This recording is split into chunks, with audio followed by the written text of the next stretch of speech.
16 سالہ ملازم نے تو میرے شوہر کو بھی پیچھے چھوڑ دیا تھا۔ میں جب بھی دوپٹہ اتار کر کام کرتی تو وہ مجھے گھور گھور کر دیکھتا رہتا۔ اسے بچہ سمجھ کر اپنے کمرے میں سلا لیا تو ایک ہی رات میں میری چیخیں نکلوا دیں۔ ایک ہی رات میں اس نے میرا شوہر ایک 16 سالہ لڑکے کو گھر لے آیا۔ کہنے لگا یہ لڑکا بے سہارا ہے اور یتیم بھی، گھر کا کام کرے گا اور ہمیں اسے پیسے بھی نہیں دینے پڑیں گے۔ میرا شوہر بہت زیادہ کنجوس تھا اور ہر وقت مفت کے چکر میں رہتا تھا۔ وہ لڑکا دیکھنے میں بہت ہی بڑا خوبصورت تھا۔ میں نے اپنے شوہر سے پوچھا کہ یہ کہاں سے مل گیا آپ کو؟ کہنے لگا میرے دوست کے گھر اس نے چند ماہ کام کیا ہے، لیکن اب وہ امریکہ جا رہا ہے تو ملازم مجھے دے دیا، بس 2 وقت کی روٹی کھائے گا اور جو کام کہو کر دے گا۔ یہ سن کر میں نے کہا اسلم ہمارے گھر میں پہلے ہی بس 2 کمرے ہیں، ایک کو ڈرائنگ روم بنا رکھا ہے اور یہ ایک ہمارا کمرہ ہے، باقی یہ کھلا صحن ہے، یہ لڑکا کہاں رہے گا؟ میرے اس سوال پر وہ کہنے لگا کہ اس کی فکر کرنے کی ضرورت نہیں ہے، بس صحن میں ایک چارپائی اسے بچھا دینا، چپ چاپ سو جائے گا۔ میں نے کہا ٹھیک ہے چلو۔ وہ لڑکا بڑا ہی چپ چاپ سا تھا۔ اگلی ہی صبح میں نے اسے کچن کے کام میں لگوا دیا۔ وہ چپ چاپ سارے کام کرتا رہا، خود ہی پورے گھر کی صفائی بھی کر دی۔ میں نے اسے ناشتہ بنا کر دیا تو چپ چاپ خاموشی سے کھا لیا۔ میں نے پوچھا کیا تم بولتے نہیں؟ وہ کہنے لگا میں آپ سے بات کر سکتا ہوں بیگم صاحبہ۔ میں نے پوچھا کہ تمہارے گھر والوں میں سے کوئی نہیں ہے؟ کہنے لگا کہ پتہ نہیں۔ میں نے تو آنکھ کھولی تو یتیم خانے میں تھا۔ 3 سال کا تھا جب ایک شخص مجھے یتیم خانے سے یہ کہہ کر لایا کہ اس کے ہاں اولاد نہیں ہے اور اسے بچہ چاہیے۔ وہ کہتا تھا کہ اچھے اسکول میں ڈالوں گا، بچے کو اچھی تعلیم و تربیت دوں گا، لیکن 5 سال کی عمر میں ہی اس نے مجھے گھر کے کاموں میں لگا دیا، چھوٹے موٹے سامان لانا، برتن دھونا اور مہمانوں کے آگے برتن لگانا، بس جی ایسی ہی زندگی گزارنے لگی۔ پھر وہ بوڑھا مر گیا تو اس کی بیوی نے مجھے گھر سے باہر نکال دیا۔ پھر دوسرے دن ملازمت شروع کر دی، لیکن جس نے بھی رکھا 2 وقت کی روٹی کے لیے ہی رکھا، اس سے زیادہ کسی نے کچھ نہیں دیا۔ 2 روٹی کے عوض میں گھر کا سارا کام کر دیتا ہوں۔ یہ سن کر مجھے بڑا ہی دکھ ہوا تھا۔ بیچارے کی کیا زندگی تھی۔ میں نے اس کے سر پر ہاتھ رکھا اور کہا کہ تم فکر مت کرو، میں تمہیں تھوڑے بہت پیسے دے دیا کروں گی۔ اصل میں میرے میاں کی بھی اتنی زیادہ تنخواہ نہیں تھی۔ وہ کہنے لگا نہیں بی بی رہنے دیں، بس 2 وقت کی روٹی مل رہی ہے، میرے لیے یہی کافی ہے۔ میرا کون سا خاندان ہے جس کی مجھے کفالت کرنی ہے؟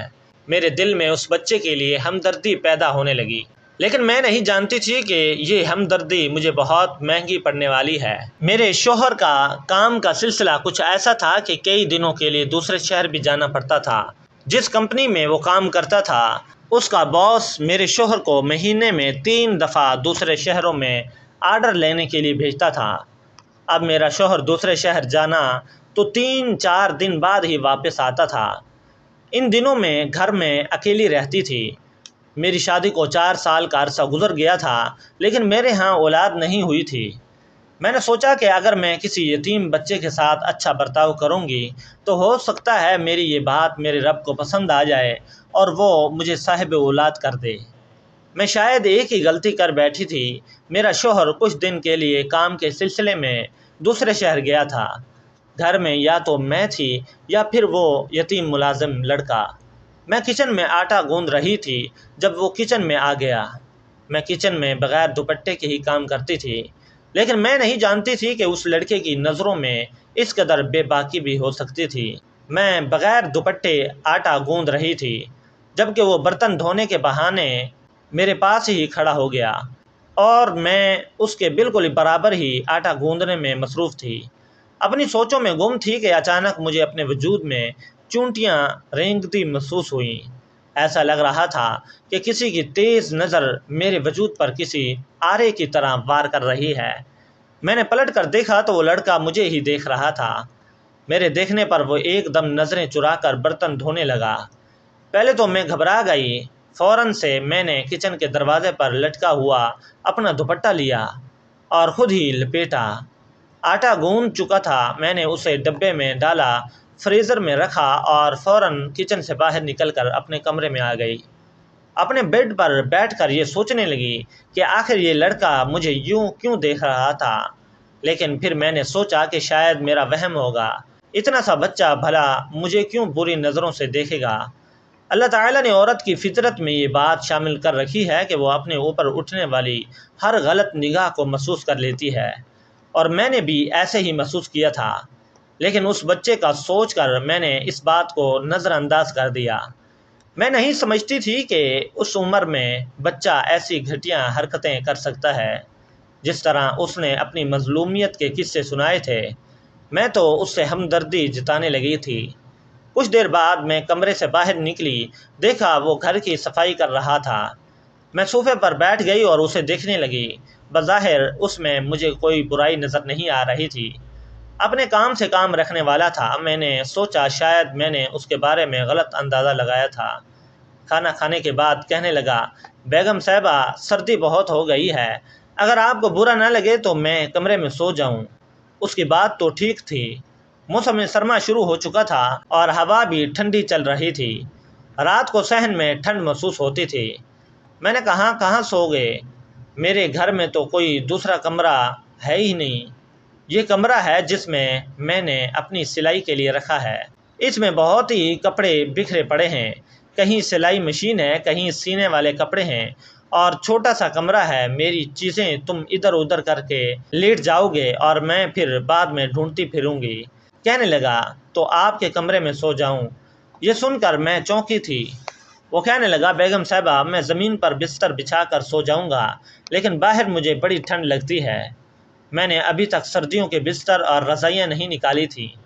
میں نے اسے اپنے کمرے میں سونے کی اجازت دے دی، لیکن میں نے اس کے چہرے پر عجیب سی خوشی کے آثار دیکھے تھے، جیسے ہی وہ سن کر بے تحاشا خوش ہوا ہو۔ فوراً اس نے اپنا بستر اٹھایا اور میرے کمرے میں زمین پر بچھا کر لیٹ گیا۔ مجھے اندھیرے میں سونے کی عادت تھی۔ میں نے سونے سے پہلے کمرے کا لیمپ بجھا دیا تھا، پھر آہستہ آہستہ گہری نیند میں چلی گئی۔ صبح جب میری آنکھ کھلی تو میرا سر مجھے بھاری سا لگ رہا تھا، شاید میں ضرورت سے زیادہ سو گئی تھی۔ میں نے گھڑی کی طرف دیکھا تو صبح کے 10 بج رہے تھے، حالانکہ میں 10 بجے تک اٹھتی تھی، لیکن مجھے یوں لگ رہا تھا جیسے میں بہت سو چکی ہوں۔ اٹھ کر بیٹھی تو واش روم سے پانی گرنے کی آوازیں آ رہی تھی۔ میں نے جب بیڈ کے نیچے دیکھا، اس لڑکے کا بستر تہہ تھا، یعنی کہ وہ اٹھ چکا تھا اور میرے ہی واش روم میں تھا۔ کیسا تیز ہے یہ ملازم، بغیر اجازت میرا واش روم استعمال کر رہا تھا۔ مجھے یہ بات اچھی نہیں لگی تھی۔ میں نے سوچا کہ جیسے ہی وہ باہر آئے گا تو اسے کہہ دوں گی کہ آئندہ سے کمرے کا واش روم استعمال نہ کرے۔ جیسے ہی واش روم سے باہر آیا تو نہا کر آیا تھا۔ مجھے دیکھ کر عجیب سی مسکراہٹ اس کے چہرے پر سج گئی تھی۔ مجھے اس وقت احساس ہوا کہ میرے بال کھلے ہوئے اور بکھرے ہوئے تھے، حالانکہ جب میں سوئی تھی تو بالوں کی پونی بنی ہوئی تھی۔ بہرحال میں نے فوراً اپنے بالوں کو لپیٹ کر جوڑا۔ دوپٹہ جب میں اٹھانے لگی تو بیڈ کے چادر کی جانب دیکھ کر میرے ہوش اڑے تھے، جو کہ بری طرح بکھری ہوئی تھی۔ حالانکہ میں جس طرح سوتی تھی وہیں سے اٹھتی تھی۔ مجھے کبھی بھی بیڈ پر پھیل کر سونے کی عادت نہ تھی، لیکن بیڈ کی چادر دیکھ کر لگ رہا تھا کہ جیسے اس پر کوئی سو کر نہ صرف اٹھا ہو، بلکہ جو بات میرے ذہن میں آئی وہ میرے ہوش اڑانے کے لیے کافی تھی۔ وہ بچہ فوراً اپنا بستر اٹھا کر کمرے سے باہر جانے لگا۔ میں نے کہا، بات سنو، مجھے اب تک اس کے نام کا پتہ نہیں تھا۔ کہنے لگا، جی بیگم صاحبہ۔ میں نے کہا، رات کو کہاں سوئے تھے؟ میرے سوال پر اس کے چہرے کی رنگت اڑی ہوئی تھی۔ کہنے لگا، بیگم صاحبہ زمین پر سویا تھا، کیا ہوا؟ میں نے کہا، کچھ نہیں، جاؤ۔ وہ جانے لگا تو میں نے پھر سے پکارا، بات سنو لڑکے۔ وہ پھر سے وہیں رک گیا اور پلٹ کر دیکھنے لگا۔ میں نے کہا، آئندہ میرا واش روم استعمال مت کرنا۔ وہ کہنے لگا، ٹھیک ہے، نہیں کروں گا۔ میں نے پوچھا، نام کیا ہے تمہارا؟ کہنے لگا، آپ جو بھی رکھ دیں، ویسے مجھے علی کہتے ہیں۔ وہ کمرے سے جا چکا تھا۔ میں بیڈ سے اٹھی تو میری کمر میں عجیب سا درد محسوس ہو رہا تھا۔ طبیعت میں سستی چھائی ہوئی تھی۔ دل ہی نہیں چاہ رہا تھا کہ میں بستر سے اٹھ کر باہر جاؤں۔ اسے چائے بنانا آتی تھی، اس لیے میں نے پکارا، علی۔ کہنے لگا، جی بیگم صاحبہ۔ اس نے فوراً کمرے کا دروازہ کھولا تھا۔ مجھے ایک کپ چائے بنا دو، پتہ نہیں آج میری طبیعت ٹھیک نہیں ہے۔ میری اس بات پر اس کے ہوش اڑے تھے۔ کہنے لگا ہاں ایسا ہی ہو جاتا ہے، ایسے کام میں ایسا ہوتا ہے۔ یہ کہہ کر وہ باہر چلا گیا۔ میں یہ سوچنے لگی کہ ایسا کون سا کام کیا ہے۔ میں کمرے سے باہر آئی، وہ کچن میں مصروف تھا۔ میں نے اپنے موبائل سے شوہر کو کال کی۔ پہلی بار میرا دل شوہر کی جانب بڑا عجیب ہوا تھا۔ میں نے کہا اسلم کب واپس آؤ گے؟ کیا ہو گیا ہے؟ ابھی مجھے آئے ہوئے ٹائم ہی کتنا ہوا ہے؟ تمہیں پتہ ہے دوسرے شہر میں 3-4 دن لگ جاتے ہیں۔ پہلے تو تم نے کبھی یاد نہ کیا۔ اس کی بات ٹھیک تھی لیکن پتہ نہیں اس بار مجھے کچھ عجیب سا لگ رہا تھا۔ کہنے لگا اچھا فون بند کرو، میں میٹنگ میں مصروف ہوں، تمہیں کال ضرور کروں گا رات کو۔ میں نے کہا ٹھیک ہے۔ وہ کہنے لگا وہ لڑکا تو ٹھیک سے کام کر رہا ہے نا؟ میں نے کہا ہاں ہاں کر رہا ہے۔ اسلم میری آواز سن کر کہنے لگا تمہاری طبیعت تو ٹھیک ہے نا؟ مجھے تم ٹھیک نہیں لگ رہی۔ کیا ہوا ہے تمہیں؟ ہم دونوں میاں بیوی ہی تھے، اس لیے ہم میں بہت اتفاق اور محبت تھی۔ ہم ایک دوسرے کے لہجے سے جان جاتے تھے کہ سامنے والا پریشان ہے یا نہیں۔ میں نے گہرا سانس خارج کیا اور شوہر سے کہنے لگی کہ کچھ نہیں، بس کل سے سر بھاری ہے، طبیعت بوجھل سی ہے، بدن تھکا تھکا لگ رہا ہے۔ میں جب یہ بات کر رہی تھی سامنے کھڑا ملازم مجھے ہی دیکھ رہا تھا۔ اس کی نظروں میں تپش تھی جو مجھے اپنے وجود پر پڑتی محسوس ہو رہی تھی، اس لیے میں وہاں سے اٹھ کر کمرے میں چلی گئی۔ میٹنگ ضروری تھی اس لیے شوہر نے کال بند کر دی اور میں ایک مرتبہ پھر نیم دراز ہو گئی۔ تبھی دروازے ہلکی سی چرچراہٹ کے ساتھ کھلا۔ وہاں ملازم کھڑا تھا، مجھے دیکھ کر کہنے لگا کیا ہوا بی بی جی، کیا آپ کو کچھ چاہیے؟ میں نے آنکھیں بند کرتے ہوئے اسے نفی میں سر ہلا کر اشارہ کیا نہیں، بس کچھ دیر آرام کرنا چاہتی ہوں۔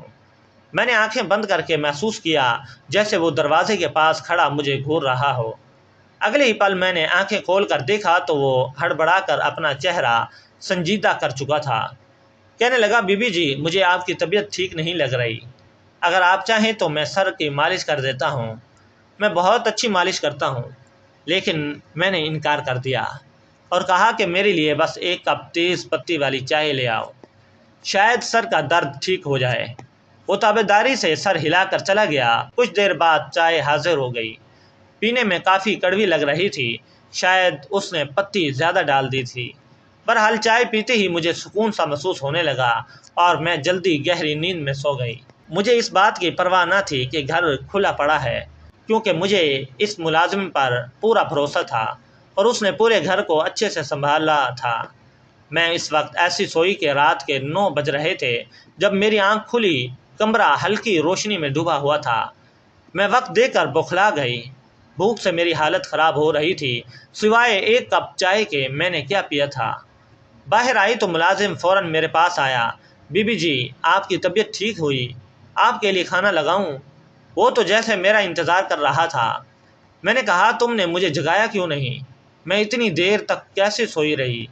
میری اس بات پر وہ مسکرایا اور کہنے لگا آپ سوتی ہوئی اتنی پیاری لگ رہی تھیں، جگانا مناسب نہیں لگا۔ اس کے بعد پر میں نے چونک کر اسے دیکھا۔ میں نے پوچھا کیا مطلب؟ کہنے لگا ارے بی بی جی آپ اتنے مزے سے سکون کی نیند سو رہی تھی، بھلا نوکر ہوں اور کون ہوتا ہوں کہ آپ کی نیند میں خلل ڈالنے والا؟ ویسے بھی گھر کے کام تو میں نے نپٹا دیے تھے، آپ کو اٹھا کر کیا کرنا تھا؟ اس لیے سوچا کہ آپ سو رہی ہیں، میں آپ کے لیے کھانا بنا دیتا ہوں۔ اس کے ہاتھ میں بڑا ذائقہ تھا، کھانا بڑا لذیذ تھا۔ میں نے پیٹ بھر کر کھایا۔ وہ دور کھڑا مجھے دیکھ رہا تھا۔ میں نے اسے سامنے کرسی پر بیٹھنے کا کہا تو میرے شوہر کی کال آ گئی۔ میں کمرے میں کتنی دیر باتیں کرتی رہی، 2 گھنٹے سے مسلسل بات کر رہی تھی۔ کمرہ بند تھا، وہ ملازم باہر ہی موجود تھا۔ جب 2 گھنٹے گزر گئے اچانک دروازے پر دستک دینے لگا۔ میں نے دیکھا تو بولا آپ کتنی دیر مزید شوہر سے بات کریں گی بیگم صاحبہ، مجھے نیند آ رہی ہے۔ وہ اس قدر اونچی آواز میں بولا کہ آواز یقیناً شوہر نے بھی سنی تھی۔ فون کی دوسری جانب سے خاموشی آئی۔ پھر شوہر نے سنجیدگی سے پوچھا یہ ملازم کہاں سونے کی بات کر رہا ہے؟ بھلا میں کیا جواب دیتی؟ فوراً کہا کہ 3 دن سے ٹھنڈ بڑھ گئی ہے اس لیے ملازم اندر ہی سوتا ہے، کل رات یہیں میرے کمرے میں بستر بچھا کر سویا تھا۔ اس بات پر شوہر خاموش رہا، پھر کہنے لگا اسے زیادہ سر پر چڑھانے کی ضرورت نہیں، باہر لاؤنج میں سونے کا کہہ دو، اب اتنی بھی ٹھنڈ نہیں ہے، گھر کا دوسرا کمرہ تھوڑا ترتیب دے لو اور وہیں اس کا بستر لگا دو۔ شوہر کی بات میں سمجھ چکی تھی، اس لیے میں نے باہر آ کر ملازم کو صاف کہہ دیا، تم لاؤنج کے کونے میں بستر لگا کر سو جاؤ، میں اپنے کمرے میں نہیں سلا سکتی، میں تنگ ہوتی ہوں۔ اس نے بے یقینی سے مجھے دیکھا، پھر گہرا سانس لے کر بولا، ٹھیک ہے، میں تو آپ کو اپنی بیگم صاحبہ سمجھتا ہوں، لیکن آپ کو تو مجھ پر اعتبار ہی نہیں۔ ایسا کہتے ہوئے اس کے آنسو بھر آئے۔ یہ دیکھ کر میں شرمندہ سی ہو گئی، اتنا معصوم بچہ، بھلا میں اس پر کیسے شک کر سکتی تھی؟ لیکن شوہر کا حکم تھا، ان کی غیر موجودگی میں ان کی بات ماننا مجھ پر فرض تھا۔ میں نے کہا، ایسی کوئی بات نہیں، تم یہاں لاؤنج میں سو جاؤ۔ اتنا کہنے کے بعد میں کمرے میں چلی گئی۔ حیرت کی بات یہ تھی کہ اتنا سونے کے باوجود جب میں لیمپ آن کر کے کتاب پڑھنے بیٹھی تو ایک مرتبہ پھر نیند مجھ پر غالب آنے لگی اور میں بیٹھے بیٹھے سو گئی۔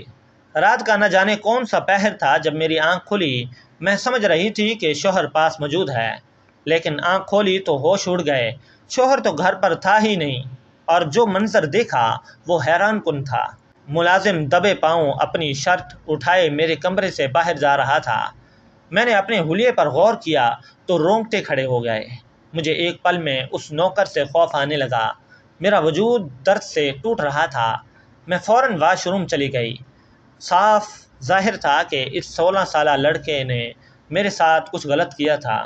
میں نے کمرہ اندر سے لاک کر لیا۔ اس کے بعد میں سو نہ سکی۔ بھلا 16 سالہ لڑکا یہ سب کیسے کر سکتا ہے، اور میں کیسے یہ سب ہونے دیتی؟ مجھے ہوش کیوں نہیں آیا، یہ سوچ کر میں پاگل ہو رہی تھی۔ اگلی صبح وہ نوکر لاؤنج میں سو رہا تھا۔ میں باہر نکلی تو وہ مجھے گھور کر دیکھنے لگا۔ میں بغیر ثبوت کے اس پر الزام نہیں لگا سکتی تھی، لیکن میں اسے نظر انداز کر کے کام کرنے لگی۔ میں نے نوٹ کیا کہ وہ لڑکا بس عمر میں چھوٹا تھا، جبکہ تجربہ اور نظروں سے کوئی بھوکا بھیڑیا لگ رہا تھا۔ اس رات میں نے اسے کمرے میں داخل نہ ہونے دیا۔ شاید وہ مجھے کوئی بے ہوشی کی دوا دے رہا تھا، جس کی وجہ سے مجھے ہوش نہیں رہتا۔ اس روز میں نے پوری احتیاط برتی۔ کچھ دیر بعد ملازم آیا اور پوچھا، بیگم صاحبہ، لائیں اپنا اسپرے دیں، میں کمرے میں چھڑک دیتا ہوں۔ لیکن میں نے اسے منع کر دیا کہ میں خود کر لوں گی۔ وہ جا چکا تھا، لیکن اس رات میں نے اسپرے نہیں کیا، حالانکہ میری عادت تھی کہ اسپرے کر کے سوتی تھی۔ اتفاق سے آج رات ہی میرا شوہر بھی آنے والا تھا۔ میں بستر پر لیٹی اور سونے کی ایکٹنگ کرنے لگی۔ کچھ دیر بعد دروازہ کھلا، آہستہ آہستہ کوئی اندر آیا اور پھر ملازم مجھے آواز دینے لگا، بیگم صاحبہ جاگ رہی ہیں یا سو رہی ہیں؟ بیگم صاحبہ، آپ کا علی آ چکا ہے آپ کے ساتھ رات گزارنے کے لیے۔ اسے یقین ہو چکا تھا کہ میں سو رہی ہوں، اس لیے وہ اپنی اصلیت دکھانے لگا تھا۔ میرا پورا وجود کانپ رہا تھا۔ عین اسی وقت دروازہ کھلا اور میرا شوہر اندر داخل ہو گیا۔ ملازم نے اپنی شرٹ اٹھا رکھی تھی۔ مالک کو سامنے دیکھ کر وہ ہڑبڑا گیا، جبکہ میں بھی اٹھ کر بیٹھ گئی۔ شوہر نے جب ہم دونوں کو دیکھا تو اس کے ماتھے پر بل آ گئے۔ در حقیقت میرے ساتھ جو ہو رہا تھا، میں اس کے بارے میں شوہر کو پہلے ہی بتا چکی تھی۔ میں ان بیویوں میں سے نہیں تھی جو مناسب وقت کے چکر میں اپنا نقصان کروا بیٹھی۔ شوہر نے نوکر کو گردن سے پکڑا اور تھپڑ مار کر کہا، تو نے جس تھالی میں کھایا اسی میں چھید کر رہا ہے۔ میں تجھ پر احسان کر کے لایا تھا، لیکن تو نے یہ کیا کیا؟ بے غیرتی شروع کر رکھی ہے۔ پہلے وہ انکار کرتا رہا، لیکن جب شوہر کے بھاری ہاتھ اس پر پڑے تو رونے لگا۔ اس نے جو بتایا وہ ہمارے وہم و گمان میں بھی نہ تھا۔ کہنے لگا کہ یتیم خانے سے جو شخص اسے لایا تھا وہ اس سے گھر کے کام کے ساتھ ساتھ غلط کام بھی کرواتا تھا۔ میں صرف 7 سال کا تھا جب اس نے پہلی مرتبہ میرے جسم کو غلط طریقے سے چھوا۔ وہ میرے جذبات سے کھیلتا تھا، مجھ سے غلط کام کرواتا، اور میں نوکر تھا، اسے اپنا فرض سمجھ کر کرتا۔ وہ مجھے مارتا بھی تھا اور پیسے بھی دیتا تھا۔ شاید یہی وجہ تھی کہ وقت سے پہلے جوان ہو گیا اور میرے اندر نفسانی کشش پیدا ہونے لگی۔ جب اس مالک کا دل بھر گیا تو اس نے نیا نوکر رکھ لیا اور مجھے نکال دیا۔ اس کے بعد میں در بدر بھٹک رہا ہوں۔ یہاں آ کر مالکن کو دیکھ کر میں صبر نہ کر سکا اور ان کے اسپرے میں ایسی دوا ملا دی جسے سونگھ کر یہ میٹھی نیند سو جاتی تھی۔ میں ان کے سونے کے بعد آتا تھا، تب تک خوشبو کم ہو جاتی تھی اور مجھ پر اثر نہ ہوتا تھا۔ وہ رو رو کر معافی مانگ رہا تھا، جبکہ مجھے اس پر غصہ اور افسوس دونوں ہو رہے تھے۔